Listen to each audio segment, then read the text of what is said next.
લક્ષ્મીપુરા ગામે યુવકની હત્યા, પાનના ગલ્લા પર સામાન્ય બોલાચાલીમાં કરાઈ હત્યા. હુમલામાં ઈજાગ્રસ્ત મહેશ સોલંકીનું મોત. પાદરા પોલીસ અને તાલુકા પોલીસ ઘટના સ્થળે 4 આરોપીઓની ધરપકડના ચક્રો ગતિમાન. જેને એક્સપ્રેસ ન્યૂઝ વડોદરા.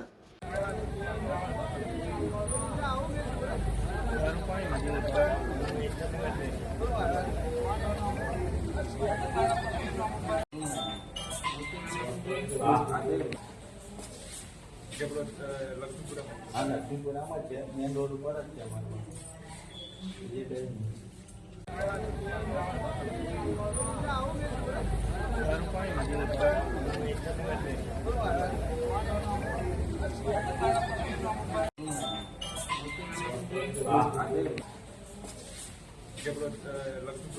લક્ષ્મીપુરામાં છે, મેન રોડ ઉપર જ છે અમારું.